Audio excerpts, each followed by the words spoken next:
Bismillahirrahmanirrahim. Assalamualaikum warahmatullahi wabarakatuh. Alhamdulillahi ala ihsani wa syukru lahu ala taufiqihi wa amtinani. Asyhadu an la ilaha illallah wahdahu la syarika lahu ta'ziman li sya'nih wa asyhadu anna Muhammadan abduhu wa rasuluhu da'ila ridwani.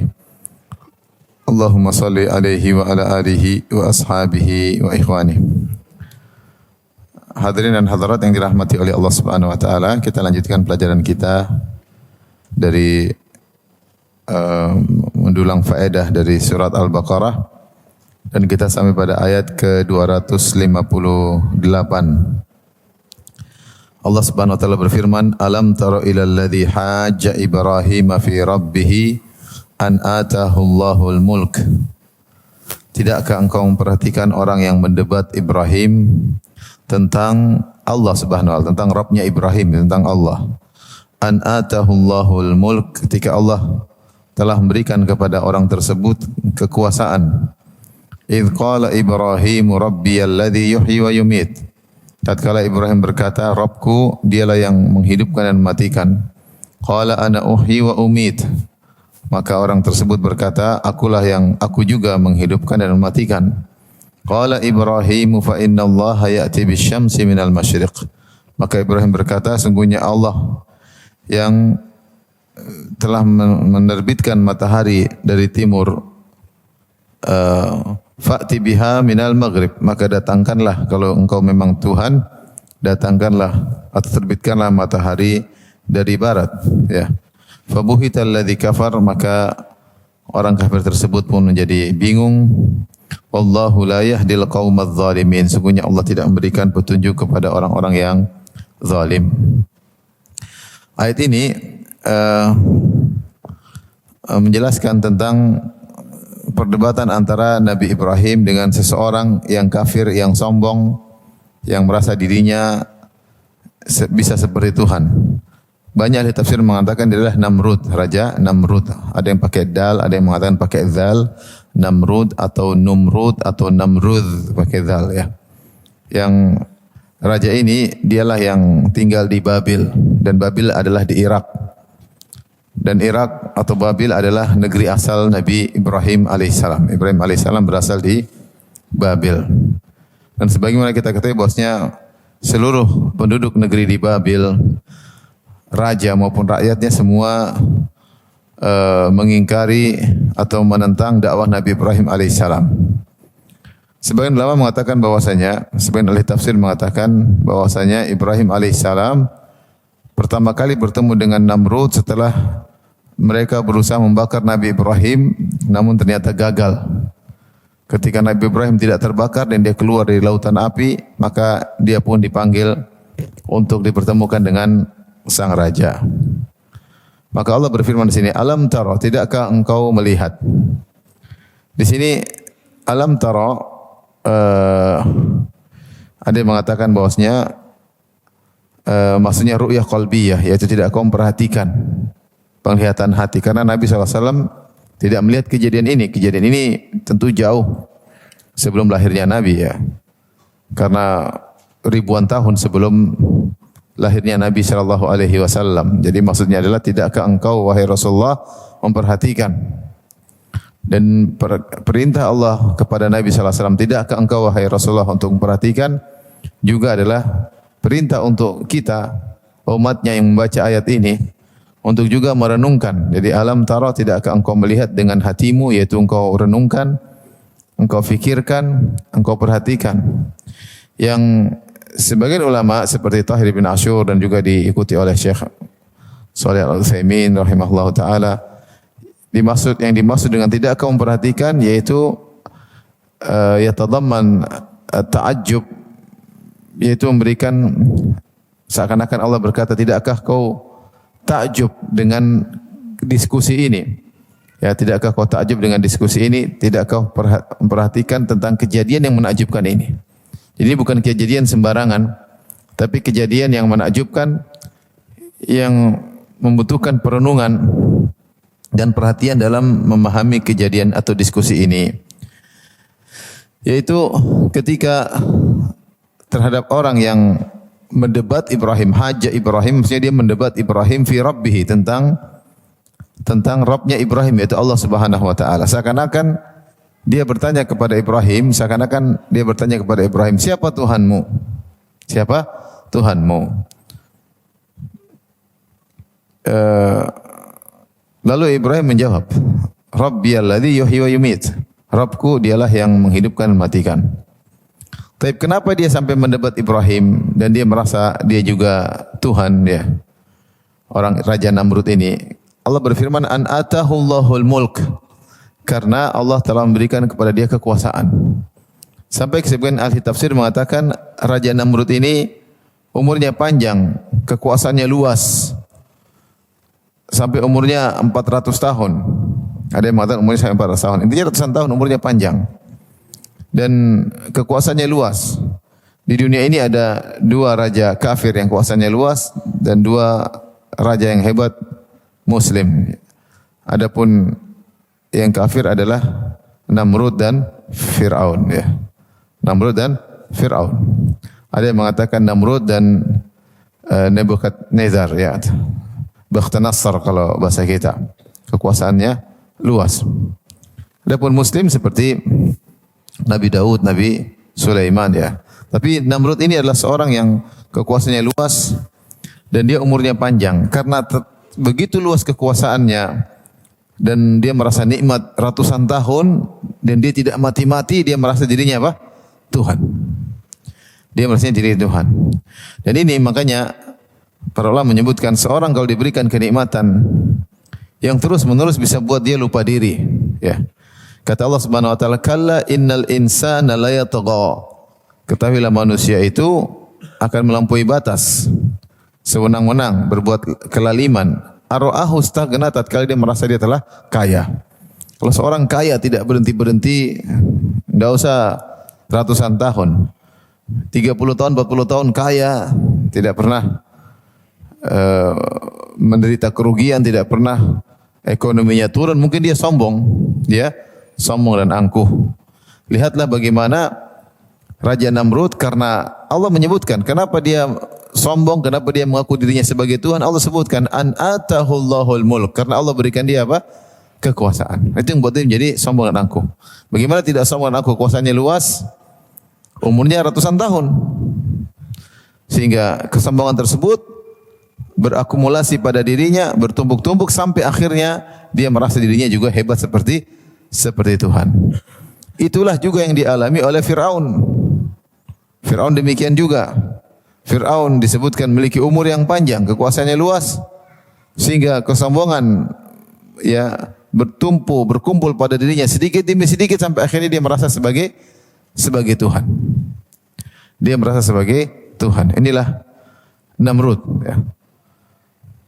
Makanya Ibnu Qayyim menyebutkan bahwasanya di antara hikmah Allah memberikan musibah kepada kita, memberikan kegagalan, memberikan penyakit agar kita tidak terkena penyakit sombong. Makanya terkadang kita sakit agar kita tidak pede dengan kesehatan tubuh kita. Sakit, udah olahraga setengah mati, udah fitness setengah mati, udah jaga makan setengah mati, ternyata sakit juga. Ya sudah, agar tidak sombong. Coba kalau enggak pernah sakit, nanti semua karena saya sering fitness, karena saya sering olahraga, makanya saya enggak pernah sakit ya. Dikasih sakit ya, baru tahu bahwasanya sehat dan sakit itu nikmat itu urusan Tuhan. Kau hanya berikhtiar. Demikian juga kalau orang ternyata bekerja selalu berdagang tidak pernah rugi, untung selalu, untung, lama-lama sombong. Dia merasa bahwasanya dia bisa berhasil karena dirinya sendiri. Ketika Allah kasih dia rugi sesekali atau beberapa kali kerugian, dia tahu bahwasanya untung rugi urusan Tuhan. Dia hanyalah berikhtiar. Ya.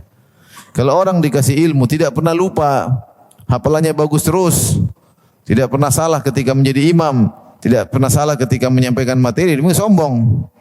Bahwasanya saya begini, ternyata terkadang dia lupa. Terkadang bahkan imam lupa pada ayat-ayat yang mudah, dia lupa. Agar dia tahu bahwasanya hafalan kuatnya itu dari Allah Subhanahu wa taala. Karenanya sampai Ibnu Qayyim menyebutkan bahwasanya penyakit-penyakit, musibah-musibah yang menimpa adalah untuk menghilangkan penyakit Fir'aun. Karena Fir'aun terkena penyakit kesombongan dan keangkuhan sampai merasa menjadi Tuhan itu karena tadi karena tidak pernah mendapat apa? Musibah, tidak pernah dapat musibah. Nah, orang ini dia Namrud ini merasa dirinya sebagai Tuhan. Kenapa? An atahullahul mulk. Karena Allah memberikan dia kekuasaan. Akhirnya dia merasa diri sebagai Tuhan. Idz qala Ibrahim rabbiyalladzi yuhyi wa yumiit. Seakan-akan dia bertanya, Ibrahim, siapa Tuhanmu? Ketika Ibrahim kemudian menjawab, rabbiyalladzi yuhyi wa yumiit. Rabbku adalah yang menghidupkan dan mematikan.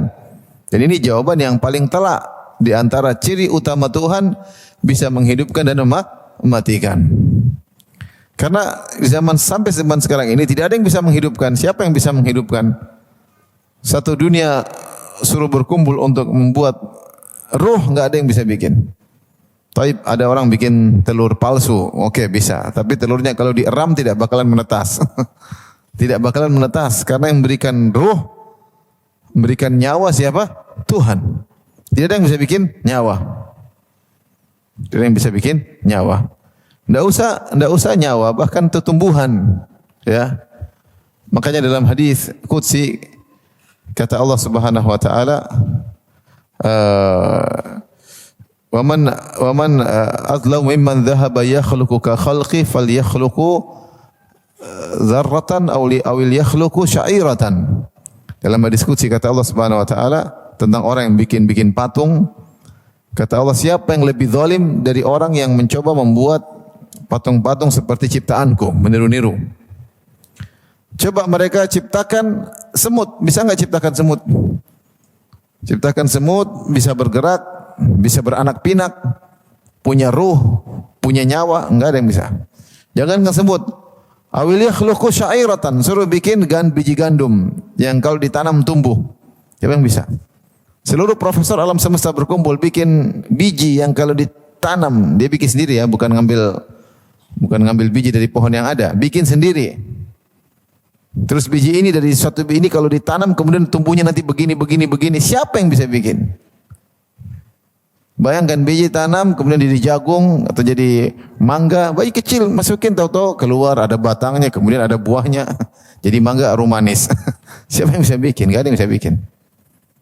Kenapa? Yang beri kehidupan hanyalah Rabbul Alamin. Maka ketika Nabi Ibrahim ditanya, siapa Tuhanmu? Maka Nabi Ibrahim menjelaskan dengan sifat rububiyah Allah. Maka Nabi Ibrahim berkata, Rabbiyalladzi yuhyi wa yumiit. Rabbku itu dia yang menghidupkan dan mematikan.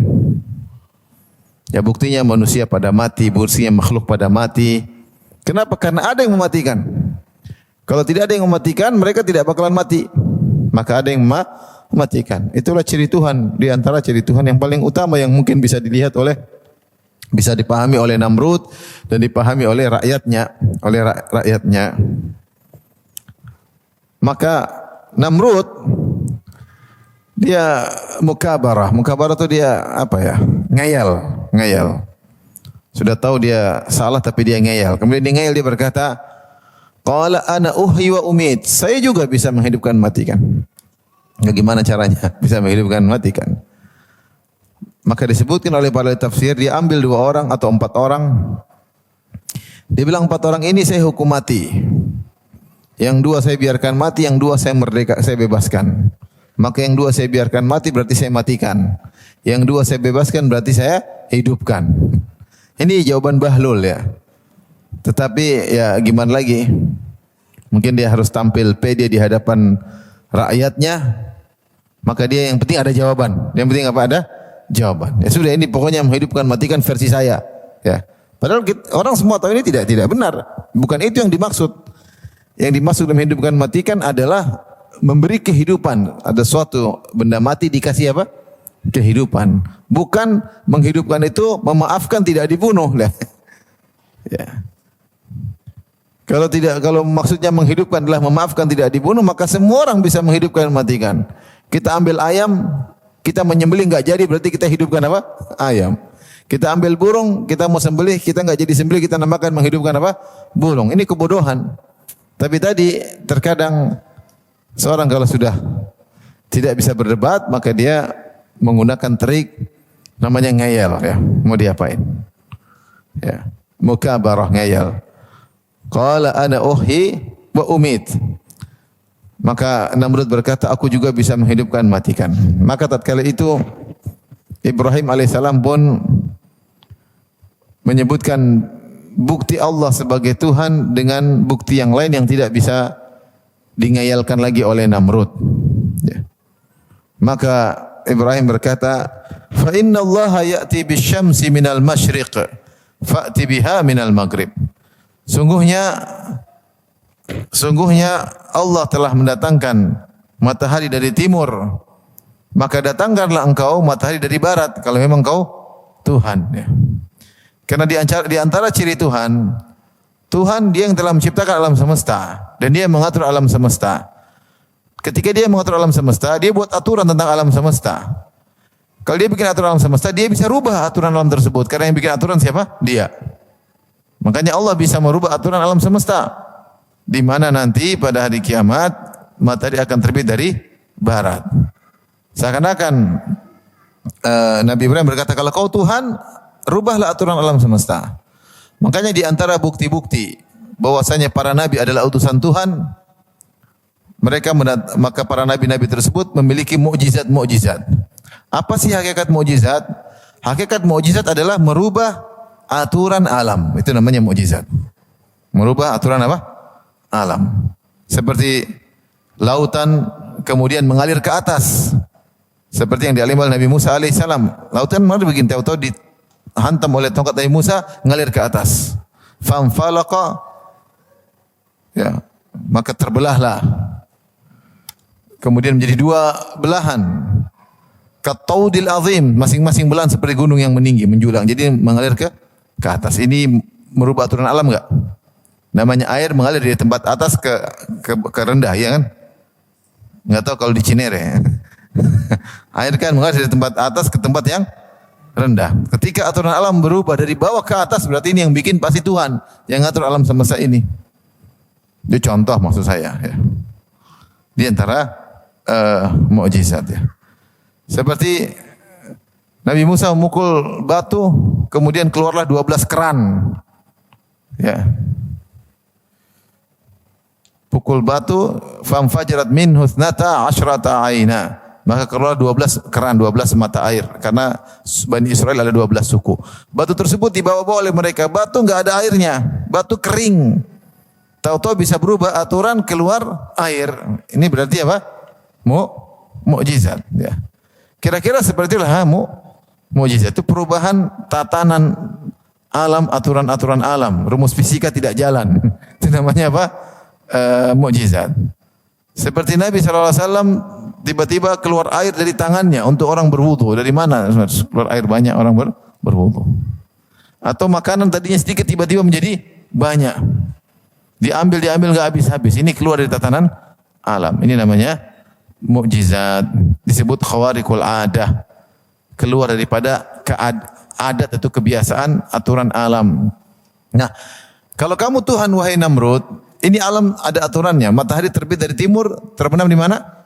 Di barat. Fa'ti biha minal maghrib. Kalau gitu terbitkanlah matahari dari barat. Maka saya akui kau Tuhan. Ketika itu dia tidak bisa ngeyel lagi. Gimana mau ngeyel coba? Enggak bisa ngeyel. Kalau hidup dan mati dia bisa ngeyel. Dia bisa ngeles maksud saya. Dia bisa ngeles, ngeyel dan ngeles. Tapi kalau diminta matahari terbit dari timur, dari barat menuju timur, dia tidak bisa ngeles lagi. Fabuhital ladzi kafar, dia pun bingung bagaimana cara menjawabnya. Buhit artinya mengatakan tahayyar, dia bingung bagaimana menjawabnya dan dia kafir. Wallahu la yahdil qaumadz zalimin. Allah tidak memberi hidayah kepada orang-orang yang zalim. Dia zalim sehingga dia tidak beriman. Sudah jelas dia bukan Tuhan. Dia sudah tahu Ibrahim luar biasa, baru ada mukjizat terjadi pada Ibrahim, badannya tidak terbakar. Aturan alam, api itu membakar kulit, api itu membakar jasad. Ibrahim tidak terbakar. Harusnya dia tahu ini adalah utusan Tuhan, karena Tuhan merubah tatanan aturan alam. Yang Allah berfirman, "Qulna ya naru kurni bardan wa salaman ala Ibrahim." Kami berkata, wahai api, jadilah kau dingin dan selamat untuk Ibrahim. Jadi Ibrahim setelah keluar dari api ketemu dengan Namrud. Ya, ketemu dengan Namrud. Namun meskipun sudah nampak mukjizat di hadapan matanya dan sudah kalah debat, Wallahu la yahdil qaumadz zalimin. Allah tidak beri hidayah kepada orang-orang yang zalim ya. Seandainya kenapa ada sebab yang menghalangi dia dapat hidayah, dia berbuat zalim. Jadi berbuat zalim sehingga Allah tahu wallahu a'lamu bil muhtadin. Allah lebih tahu mana yang berhak mendapat hidayah. Seperti Namrud tidak pantas untuk mendapatkan hidayah. Para ahli tafsir menyebutkan Namrud ini akhirnya tewas. Tewasnya bagaimana? Allah kirim ba'ud, nyamuk atau semacam lalat, makhluk kecil masuk di hidungnya, kemudian menggerogoti kepalanya masuk di otaknya. Ada disebut selama 40 hari seperti itu. Ada yang mengatakan lebih dari itu. Maka dia pun merasa kesakitan dengan gigitan serangga tersebut yang masuk di hidungnya, kemudian masuk di otaknya, menggerogoti otaknya. Dia merasa kesakitan luar biasa. Sehingga orang yang paling dia senang adalah yang mukul kepalanya. Kalau mukul kepalanya dia merasa enak. Ya, seperti antum kalau sakit kan kalau dipijit enak atau tidak? Pernahkah berkumpul antara sakit dengan enak sekaligus? Ada, pijit ya kan? Pijit sakit tapi enak. Aduh, itu enak. Namrud juga begitu. Dia kemasukan serangga di kepalanya dipukul. Dia senang kalau orang mukul, mungkin mukulnya benar. Tak, tak, tak. Bagian tertentu dia paling senang sama orang tersebut. Sampai akhirnya dia mati selama 40 hari. Orang yang sombong ini ternyata mati dengan serangga yang sangat kecil, yang hina, nyamuk ya. Dan demikianlah Allah terkadang menghantam kesombongan seorang dengan sesuatu yang di luar dugaan mereka ya. Seperti kaum Ad yang sombong dengan kekuatannya. Allah matikan kaum Ad bukan dengan dikirim besi untuk menghantam mereka atau dikirim halilintar membakar mereka. Allah kirim angin, udara. Udara tapi luar biasa ngangkat mereka, goyang mereka di angkasa, di langit sampai di udara sampai akhirnya keluarlah semua usus mereka kemudian mati ya. Namrud yang sombong ini ternyata Allah cuma kirim ba'ud ya. Nyamuk dikirim kemudian dia kesakitan akhirnya dia mati. Tapi ini adalah kisah yang menakjubkan yang menunjukkan bagaimana ada orang kok bisa ngaku sebagai Tuhan ya. Karena kenikmatan yang begitu besar yang dia rasakan sehingga dia semena-mena, dia sombong, akhirnya dia merasa dirinya sebagai Tuhan dan akhirnya dia berdebat dengan Nabi Ibrahim dan ternyata dia tidak dapat hidayah. Ya. Dan Tahir bin Ashur menyebutkan ini salah satu dari aplikasi dari ayat sebelumnya yang Allah mengatakan ya, Allahu waliyul ladzina amanu yukhrijuhum minadh dhulumati ilan nur wal ladzina kafaru awliya'uhumut taghut yukhrijunahum minan nuri iladh dhulumat. Allah adalah wali atau pengurus orang-orang yang beriman. Allah keluarkan mereka dari kegelapan menuju cahaya Allah. Adapun orang-orang kafir, maka wali-wali mereka adalah tagut-tagut, setan, iblis dan yang lainnya yang mengeluarkan mereka dari cahaya menuju ke zulumat, kegelapan. Ya, lihatlah Namrud tetap dalam kesesatannya, tidak keluar menuju jalan terang benderang padahal jalan kebenaran sudah di hadapan dia dengan jelas. Dia bertemu dengan seorang yang diberi gelar Khalilur Rahman. Dialah Ibrahim yang sangat dicintai oleh Allah, yang Allah mengatakan wattakhadallahu Ibrahim khalila. Allah mengangkat Ibrahim sebagai kekasihnya. Dia sudah lihat mukjizat langsung. Mukjizat Ibrahim alaihissalam keluar dari api tanpa terbakar sama sekali. Dan dia sudah kalah debat. Namun kalau Allah tidak kasih hidayah, tidak bisa bakalan dapat hidayah. Seperti orang munafikin. Orang munafikin yang hidup di zaman Nabi SAW. Apalagi kurang sebab-sebab hidayah. Semua sebab hidayah sudah terkumpulkan di hadapan mereka. Mereka orang Arab, ngerti Al-Quran. Ngerti atau tidak? Ngerti. Kita enggak ngerti bahasa Arab. Abdullah bin Ubay bin Salul jago bahasa Arab. Sejak lahir tahu bahasa Arab. Dia ngerti kaidah-kaidah Arab. Dia ngerti tentang agungnya Al-Quran. Al-Quran turun dengan bahasa yang menakjubkan. Dengan balaghah yang menakjubkan. Dengan tatanan yang menakjubkan. Dia tahu. Tapi dia dapat hidayah. Dia lihat langsung mukjizat-mukjizat Nabi. Orang munafik lihat enggak mukjizat Nabi? Lihat. Lihat tapi tidak beriman. Orang munafik lihat enggak bagaimana akhlak Nabi yang sangat mulia? Lihat. Orang munafik ikut pengajian enggak? ikut pengajian. Orang munafik bahkan salat di belakang Nabi sallallahu alaihi wasallam. Sebab keimanan sudah terkumpulkan pada mereka. Namun Allah berfirman, "Wallahu la yahdi al-qaumaz zalimin." Allah tidak beri petunjuk kepada orang yang zalim. Ada masalah dalam hatinya, kezaliman yang ada pada diri mereka menjadikan Allah tidak beri hidayah kepada mereka, ya. Inilah Namrud, karena sombong dan angkuh tidak mau mengakui Allah Subhanahu wa taala. Dan ini yang juga terjadi pada Fir'aun ketika Fir'aun berkata, "Qala faman rabbukuma ya Musa?" Qala rabbuna alladhi a'ta kulla syai'in khalqahu thumma hada. Fir'aun berkata, "Siapa Tuhanmu wahai Musa?" Musa mengatakan, "Qala rabbuna alladhi a'ta kulla syai'in khalqahu thumma hada." Dia yang telah menciptakan segala sesuatu kemudian memberikan petunjuk kepada segala sesuatu. Yaitu Musa ingin mengatakan, Allah Tuhanku menciptakan makhluk kemudian diberi insting masing-masing. Lebah diciptakan langsung bisa pandai bekerja sebagai status lebahnya, sebagai lebah pekerja, sebagai lebah ratu. Tidak ada yang ngajarin langsung bisa. Berarti ada yang menciptakan. Kamu bisa enggak? Tentu enggak bisa kamu wahai Fir'aun. Allah ciptakan hewan, Allah ciptakan, kamu ciptakan manusia.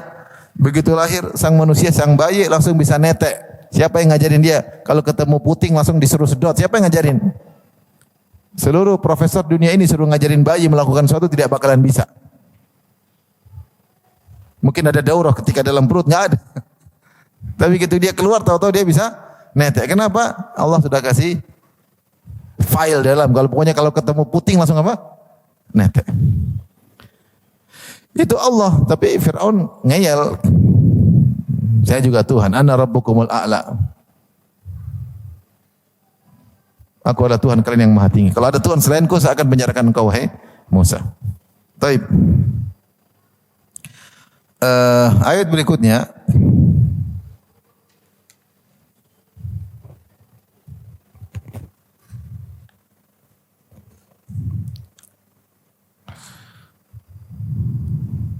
Oleh karena ini peringatan, kata Syekh Utsaimin rahimahullahu taala, di antara faedah hadis ini, ya.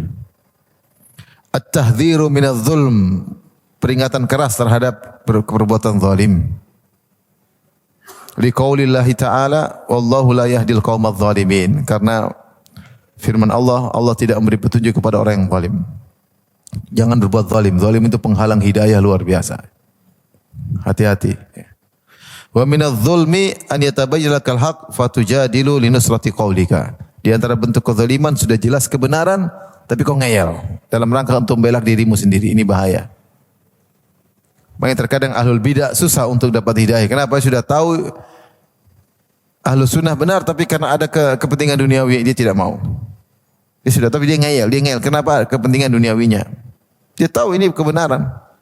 Orang seperti ini susah dapat hidayah. Karena dia membela kebatilan setelah dia tahu itu kebatilan. Ya. Ngeyel ini berbahaya. Jadi zalim secara umum adalah penghalang hidayah.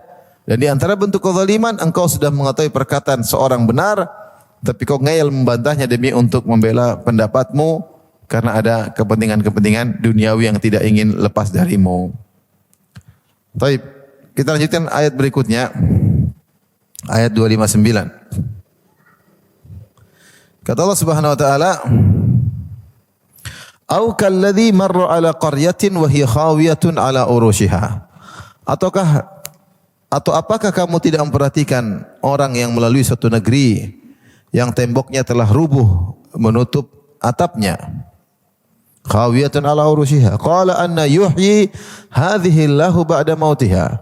Orang ini berkata, bagaimana Allah bisa menghidupkan kembali negeri ini setelah hancur? Bagaimana Allah bisa memakmurkan kembali negeri ini setelah hancur lebur seperti ini? Kosong, hancur, lebur, tidak ada penghuninya. Dia terbetik dalam hatinya, kemudian dia ucapkan, anna yuhyi hadhihi Allahu ba'da mautiha. Bagaimana Allah bisa menghidupkan kembali negeri ini yang sudah hancur? Fa amatahu Allahu mi'ata amin thumma ba'atha. Kemudian Allah pun matikan orang ini selama 100 tahun. Thumma ba'atha, kemudian Allah hidupkan, yaitu Allah berikan lagi rohnya, kembalikan lagi rohnya. Qala kam labitha, kemudian Allah bertanya kepada dia, berapa lama kau tinggal di sini, tidur di sini? Qala labistu yauman aw ba'dha yaum. Aku merasa bahwasanya aku tidur atau aku mati cuma sehari atau setengah hari. Sehari atau setengah hari. Qala, Allah jelaskan, bal labithta mi'ata amin. Justru sebenarnya engkau itu sudah mati selama 100 tahun. Fanzur ila ta'amika wa syarabika lam yatasannah. Lihatlah kepada makanan dan minumanmu yang tidak berubah sama sekali, ya. Allah jaga meskipun setelah 100 tahun. Wanzur ila himarika wa linaj'alaka ayatan linnas. Lihatlah kepada himarmu, yaitu keledaimu. Bagaimana Allah buat proses keledai tersebut hidup kembali. Wa linaj'alaka ayatan linnas, dan agar kami menjadikan engkau sebagai tanda kekuasaan kami kepada orang-orang. Wanzur ilal idhami kaifa nunshizuha thumma naksuha lahma. Lihatlah kepada tulang-tulang bagaimana kami menyusunnya kembali. Thumma naksuha lahma, kemudian kami bungkus dengan daging. Falamma tabayyana lahu, tatkala jelas baginya, qala a'lamu anna Allah ala kulli syai'in qadir. Dia berkata, aku mengetahui bahwasanya Allah Maha Kuasa atas segala sesuatu. Ini au adalah ataf kepada apa ataf ya? Kata gandeng itu ataukah alam taro ila alladhi marra ala qaryah. Kalau kita terjemahkan secara tafsir, ya, di ayat sebelumnya Allah mengatakan alam taro ila alladhi haja Ibrahim. Tidakkah engkau melihat kisah menakjubkan tentang seorang yang berdebat Ibrahim tentang Allah? Faham? Itu Raja Namrud. Tidakkah kau merenungkan tentang kisah menakjubkan itu perdebatan Raja Namrud kepada Ibrahim? Kemudian juga ayat berikutnya maknanya, ataukah tidakkah kau memperhatikan kisah yang menakjubkan tentang seorang yang melewati negeri yang sudah hancur? Maksudnya demikian. Ayat ini juga disuruh kita untuk merenungkan, memperhatikan karena kisahnya menakjubkan. Kisahnya menakjubkan, di balik kisah ini banyak sekali faedah dan banyak sekali petunjuk, ya. Taib. Allah berfirman, "Au kalladzi marra ala qaryah," atau lihatlah tentang seorang yang menakjubkan yang sedang melewati sebuah negeri. Khilaf di kalangan para ahli tafsir, siapa orang ini dan apa negeri tersebut? Siapa orang ini yang sedang melewati sebuah negeri dan negeri ini apa yang dilewati? Khilaf. Ada pun orang tersebut, ada yang mengatakan dia seorang saleh dari Bani Israel. Ada yang mengatakan dia adalah Armia atau Yeremia kalau istilahnya dalam Bible. Ada yang mengatakan dia Hezekiel. Ada yang mengatakan dia adalah Uzair atau Ezra. Ya, Azra, ya. Uzair yang dikatakan oleh orang Yahudi sebagai putra Allah. Ya. Intinya dia orang soleh. Dia orang saleh. Ada yang mengatakan dia seorang nabi. Sedang melewati suatu negeri. Negeri ini pun khilaf. Negeri ini maksudnya apa? Ada yang mengatakan dia Baitul Maqdis setelah dihancurkan oleh Bakhtanasar. Nebukadnezar apa? Ya, kalau bahasa Arabnya Bakhtanasar, yang telah menghancurkan datang dari Babilonia kemudian menghancurkan Palestina. Di antaranya Baitul Maqdis dihancurkan. Ada yang mengatakan setelah dihancurkan dia suruh anak buahnya semua untuk menyusun batu. Jadilah Baitul Maqdis adalah runtuhan. Disusun seperti gunung-gunung runtuhan-runtuhan. Ya. Allah alam, ini siapa orangnya dan kampung atau negeri yang dilewati yang sudah hancur pun siapa, wallahu alam bisawab.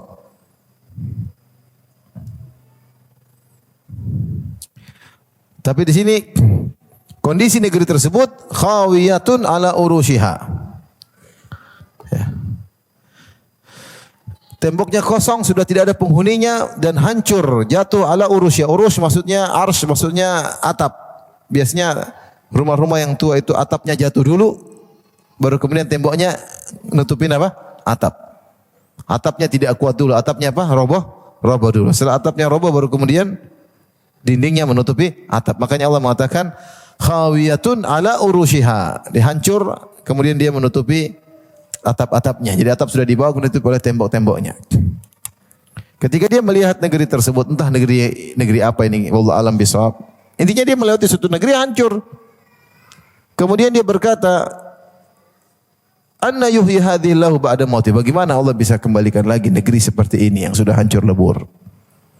Tapi perkataannya ini apakah dia ragu ada khilaf di kalangan para ulama. Ada yang mengatakan dia ragu tentang hari kebangkitan. Dia ragu tentang hari kebangkitan. Namun ini pendapat Allah alam kurang kuat. Karena dia tidak sedang berbicara tentang bagaimana menghidupkan yang mati, tidak. Tapi dia sedang berbicara tentang negeri yang hancur. Bagaimana bisa kembali makmur, faham? Sehingga dia tidak meragukan tentang hari kebangkitan, tapi terbetik dalam hatinya, kata dia, bagaimana bisa makmur lagi kembali negeri ini? Seperti kalau kita lihat sekarang, seperti kejadian di negeri Syam, ya di Suria, hancur lebur. Kita bilang bagaimana bisa kembali lagi?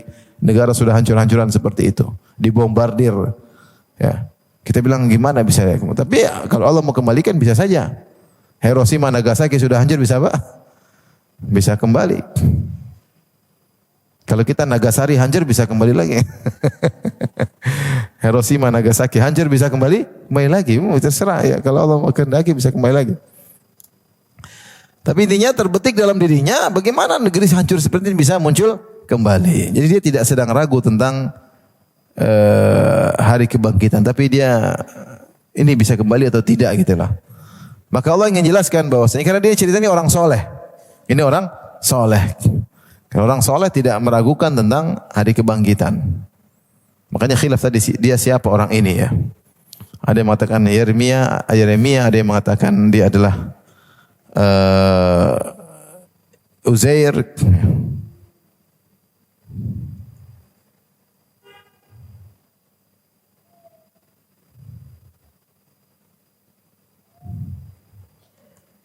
Ada yang mengatakan dia adalah Yehezkiel.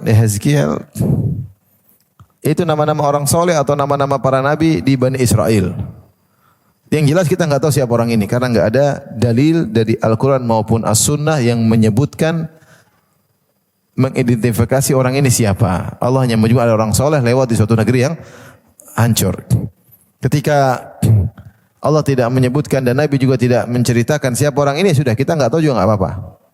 Yang penting kita tahu ceritanya secara global dan kita tahu faedah di balik ini. Intinya orang soleh ini ya ingin bertanya dalam dirinya bagaimana negeri yang sudah hancur seperti ini, tidak ada penghuninya, kemudian atap saja sudah di tanah ditindis dengan tembok-temboknya, bagaimana bisa dimakmurkan kembali? Maka Allah beri jawaban yang lebih daripada itu. Jangankan untuk mengembalikan manusia, hewan yang mati saja bisa dihidupkan kembali, apatah lagi cuma sekedar rumah yang hancur, gedung yang hancur, bangunan yang hancur, negeri yang hancur untuk dimakmurkan kembali mudah bagi Allah Subhanahu wa taala. Maka Allah fa'amatahullah, maka Allah matikan dia. Saya tanya sama antum, Allah matikan dia ketika itu atau sejak zaman azali? Bapak, Ibu, pertanyaan mudah. Ketika dia bilang Allah, bagaimana Allah bisa memakmurkan kembali negeri yang sudah hancur ini? Fa'amatahullah, maka Allah pun matikan dia. Pertanyaan saya sederhana, enggak usah ragu-ragu jawab. Jangan, ini bukan teka-teki. Allah matikan dia setelah dia mengucapkan bagaimana Allah bisa menghidupkan kembali negeri yang sudah hancur ini, atau sejak zaman azali Allah sudah matikan dia? Hah? Habis ngomong lah jelas, habis ngomong kok bisa Allah hidupkan ini, bagaimana Allah bisa memakmurkan kembali negeri ini, maka Allah pun matikan dia supaya dia sadar, faham? Atau dia supaya dia tahu tentang maha kuasa Allah. Bukan, ini namanya dalam istilah Ahlus Sunnah wal Jamaah namanya sifat ikhtiyariyah, yaitu Allah melakukan perbuatan-perbuatan kapan Allah kehendaki.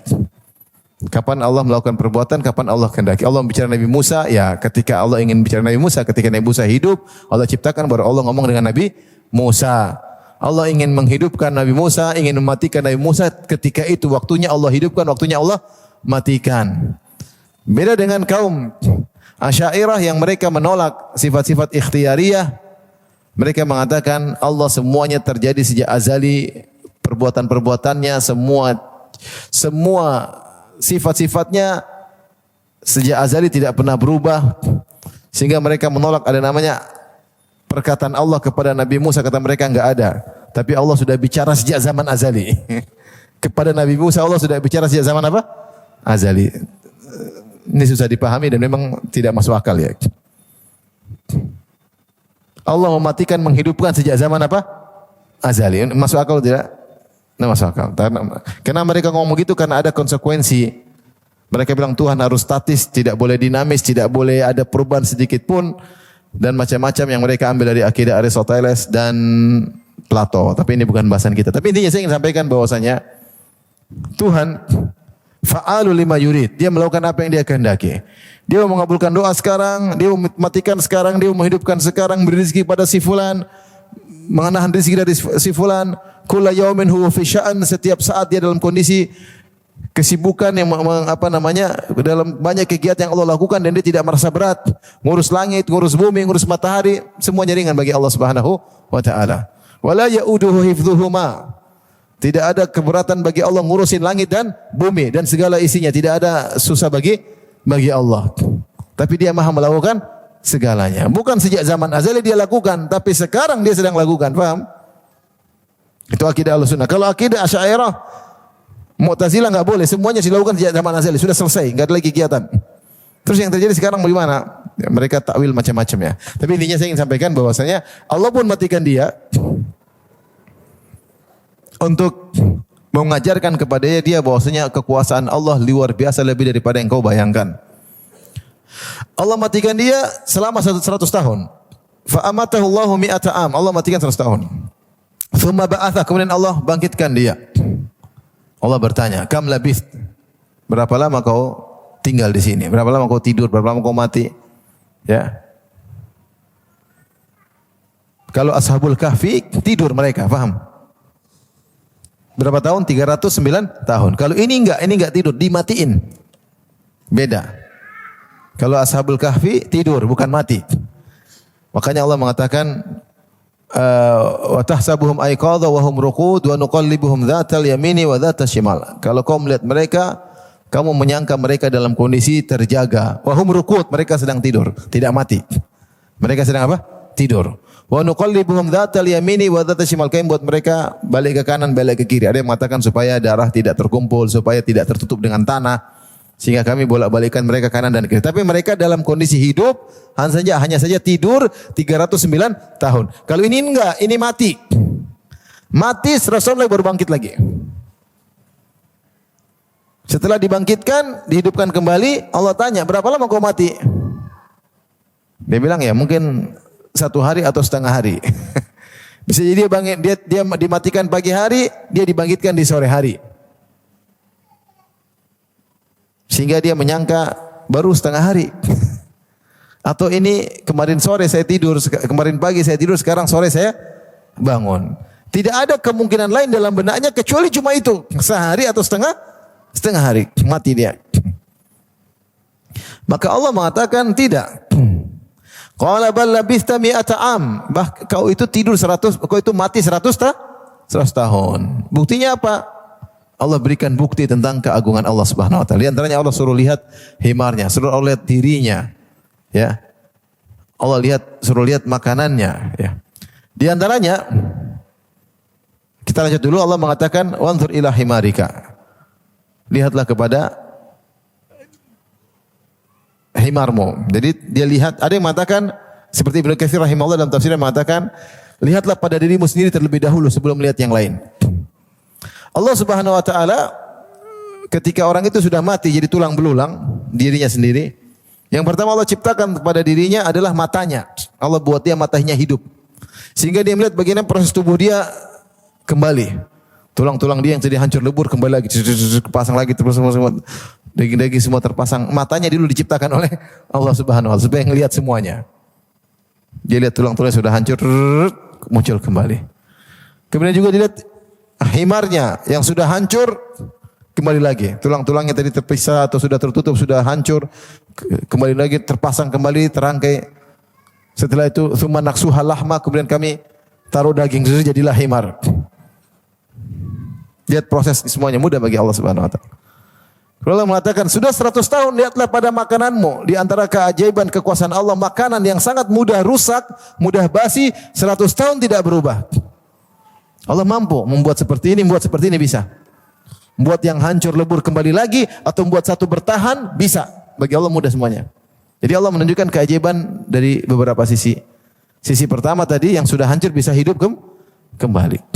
Sisi kedua yang sudah ada tidak hancur-hancur, yaitu makanannya.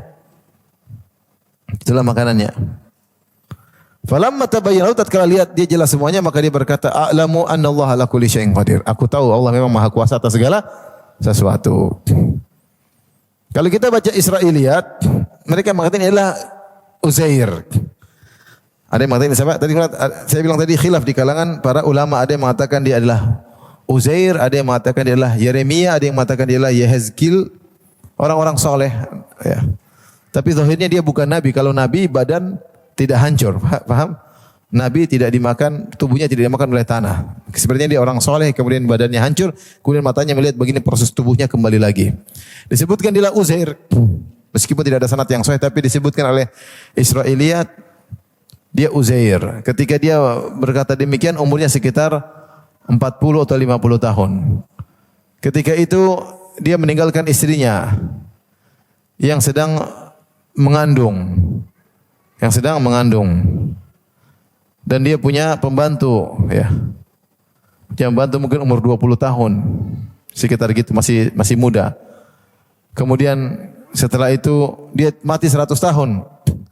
Setelah itu dibangkitkan lagi, dia lihat ternyata kota yang tadinya hancur lebur sudah hidup lagi, sudah ada penghuninya lagi.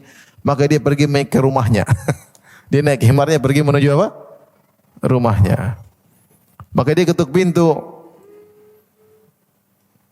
Istrinya sudah meninggal. Istrinya mungkin kalau umur seperti dia 40, berarti 140 tahun sudah meninggal dunia. Terus keluar anaknya. Anaknya umurnya berapa? 100 tahun. 50 tahun lebih tua daripada dia. Iya atau tidak? Dia kan umur 40 tahun. Kemudian tidur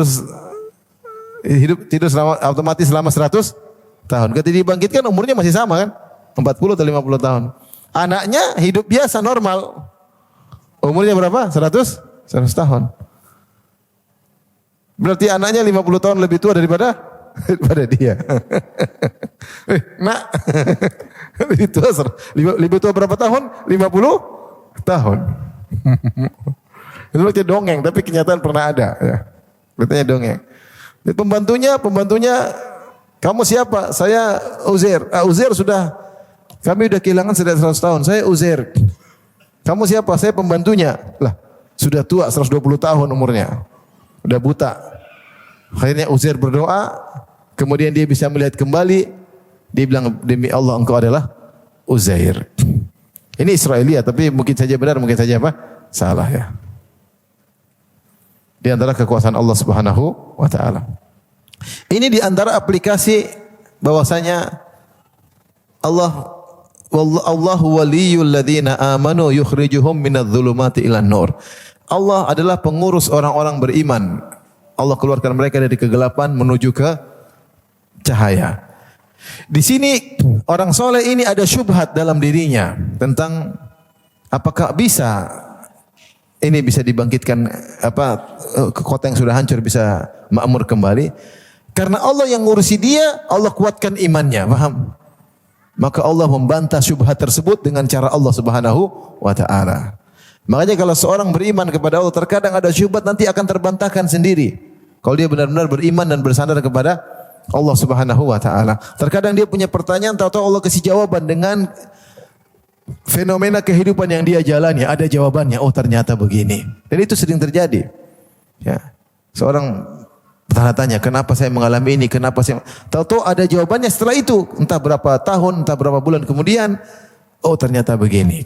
Ya, kenapa? Karena Allah yang ngurusi orang-orang yang beriman. Kalau ada syubhat, ada pertanyaan, terkadang Allah beri jawaban dengan cara Allah Subhanahu wa taala terkait dengan kejadian-kejadian yang dia alami. Tapi kita lanjutkan. Tapi kita lanjut satu ayat lagi. Wa idz qala Ibrahim rabbi arini kaifa tuhyil mauta. Tatkala Ibrahim berkata kepada Rabbnya, Rabbi arini kaifa tuhyil mauta. Ini dialog antara Nabi Ibrahim dengan Allah. Kekasih Allah Khalilur Rahman. Ya Rabbku arini kaifa tuhyil mauta. Ya Allah tunjukkanlah kepadaku bagaimana kau menghidupkan yang mati? Taib. Ibrahim alaihissalam tidak bertanya tentang mungkinkah kau menghidupkan yang mati? Bukan itu pertanyaannya, bukan itu permintaannya. Karena Ibrahim sudah yakin Allah bisa menghidupkan yang mati. Apalagi Ibrahim alaihissalam yang sudah mengalami berbagai macam mukjizat. Mukjizat bagaimana dia keluar dari apa? Api tidak terbakar. Mukjizat dia ingin membeli anaknya, tahu-tahu datang Allah kirim dari langit hewan. Cuma dia ingin tahu aja. Ingin tahu bagaimana cara menghidupkan yang mati. Dia sudah beriman, dia tidak ragu Allah bisa menghidupkan yang mati, tapi dia ingin tahu kaifa tuhyil mauta. Bagaimana caramu ya Allah menghidupkan yang mati? Allah bertanya, qala awalam tu'min? Apakah kau tidak beriman? Apa jawaban Ibrahim? Qala bala, justru aku beriman. Walakin liyatma'inna qalbi, akan tapi biar hatiku semakin apa? Tenang. Ini dalil bahwasanya iman itu bertingkat-tingkat. Seorang bisa saja beriman, kemudian semakin lagi bertambah apa? Imannya. Ibrahim sudah beriman tentang adanya hari kebangkitan. Tapi kalau dia lihat langsung lebih senang lagi dia agar semakin apa? Mantap apa? Imannya. Agar semakin mantap imannya. Dan Allah memenuhi permohonan Nabi Ibrahim, maka Allah berkata, qala fakhudh arba'atam minat tayri. Ambillah 4 ekor burung. Fasurhunna ilaik. Fasurhunna ada yang maknanya ausikhunna, ikatlah 4 burung tersebut. Ada yang mengatakan fasurhunna ay qatti'hunna, potong-potonglah 4 burung tersebut. Jadi Allah ingin berikan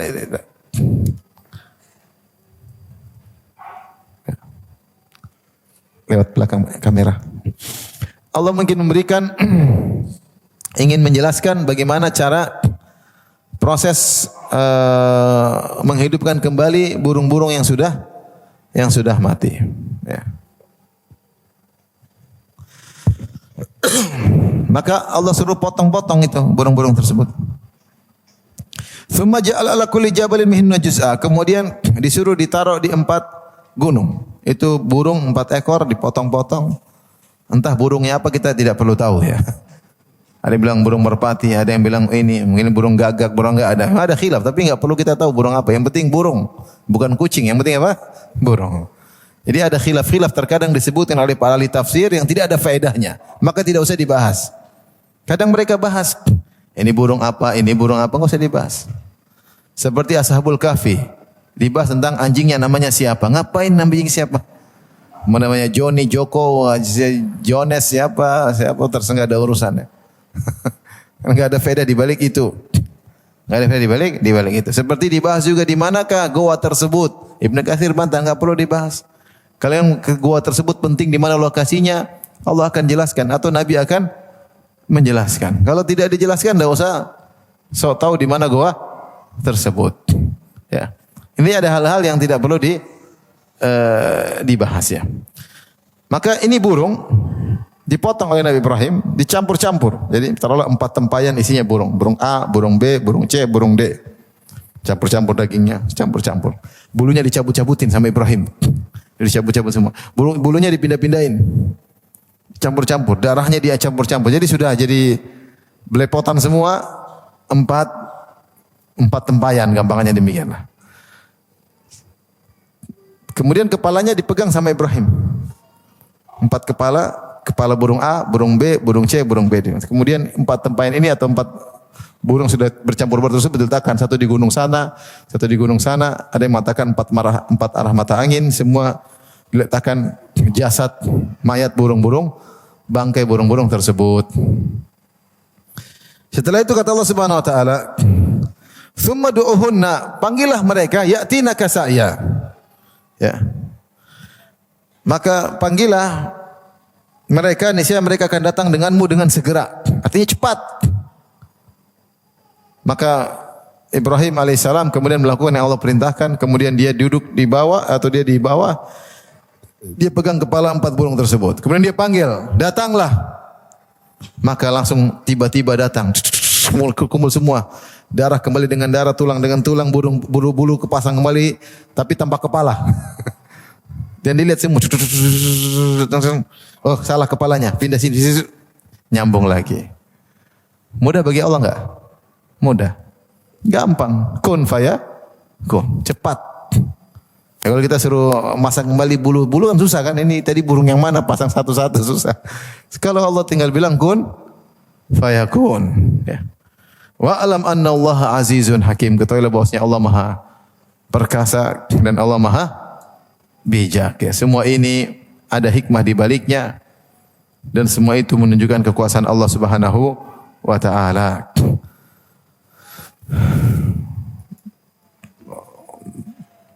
Dan inilah demikian juga dalil bahwasanya kalau seorang terkadang ingin ditambah imannya, Allah mengurusinya, Allah akan menambahkan iman kepadanya dengan cara Allah Subhanahu wa taala. Tapi demikian saja. Ikhwan dan akhwat yang rahmatillah subhanahu wa taala, kajian kita pada kali ini insyaallah kita lanjutkan pada kesempatan yang lain. Subhanakallah bihamdik asyhadu an la ilaha illa anta astaghfiruka wa atubu ilaik. Assalamualaikum warahmatullahi wabarakatuh.